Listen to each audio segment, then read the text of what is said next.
नमस्कार दोस्तों, आपका स्वागत है हमारे YouTube चैनल गौरी शंकर कहानियाँ में। आज हम आपके लिए भगवान विष्णु की एक रोचक कथा लेकर आए हैं। कथा को पूरा ज़रूर सुनें और साथ ही हमारे चैनल को सब्सक्राइब कर दें। तो चलिए शुरू करते हैं आज की कथा। एक बार नारद मुनि ने भगवान विष्णु से पूछा, हे भगवान, आपका इस समय सबसे प्रिय भक्त कौन है? अब विष्णु तो भगवान थे, सो झट से समझ गए अपने भक्त नारद मुनि की बात और मुस्कुरा कर बोले, मेरा सबसे प्रिय भक्त उस गांव का एक मामूली किसान है। यह सुनकर नारद मुनि जी थोड़ा निराश हुए और फिर से एक प्रश्न किया, हे भगवान, आपका बड़ा भक्त तो मैं हूँ, तो फिर सबसे प्रिय क्यों नहीं?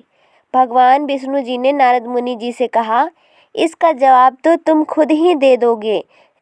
जाओ, एक दिन उसके घर रहो और फिर सारी बात मुझे बताना। नारद मुनि सुबह सवेरे उस किसान के घर पहुंच गए। देखा अभी अभी किसान जागा है और उसने सबसे पहले अपने जानवरों को चारा दिया, फिर हाथ मुंह धोए, दैनिक कार्यों से निवृत्त हुआ, जल्दी जल्दी भगवान का नाम लिया, रूखी सूखी रोटी खाकर जल्दी जल्दी अपने खेतों पर चला गया। सारा दिन खेतों में काम किया और शाम को वापस घर आया। जानवरों को अपनी अपनी जगह बांधा, उन्हें चारा पानी डाला, हाथ पांव धोए, कुल्ला किया, फिर थोड़ी देर भगवान का नाम लिया, फिर परिवार के संग बैठकर खाना खाया और कुछ बातें की और फिर सो गया। अब सारा दिन यह सब देखकर नारद मुनि जी भगवान विष्णु के पास आए और बोले, भगवान, मैं आज सारा दिन उस किसान के संग रहा, लेकिन वो तो ढंग से आपका नाम भी नहीं ले सकता।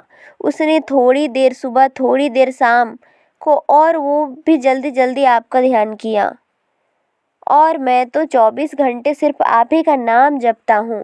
क्या अब भी आपका सबसे प्रिय भक्त वो गरीब किसान ही है? भगवान विष्णु जी ने नारद की बात सुनकर कहा, अब इसका जवाब भी तुम खुद देना। और भगवान विष्णु जी ने एक कलश अमृत से भरा नारद मुनि को थमाया और बोले, इस कलश को लेकर तुम तीनों लोक की परिक्रमा करके आओ, लेकिन ध्यान रहे, अगर एक बूंद भी अमृत का नीचे गिरा तो तुम्हारी सारी भक्ति और पुण्य नष्ट हो जाएंगे। नारद मुनि तीनों लोकों की परिक्रमा करके जब भगवान विष्णु के पास वापस आए तो खुश होकर बोले, भगवान, मैंने एक भी बूंद अमृत का नीचे नहीं गिरने दिया। भगवान विष्णु ने पूछा, और इस दौरान तुमने मेरा नाम कितनी बार लिया, मेरा स्मरण कितनी बार किया? तो नारद बोले, अरे भगवान जी, मेरा तो सारा ध्यान इस अमृत पर था, फिर आपका ध्यान कैसे करता?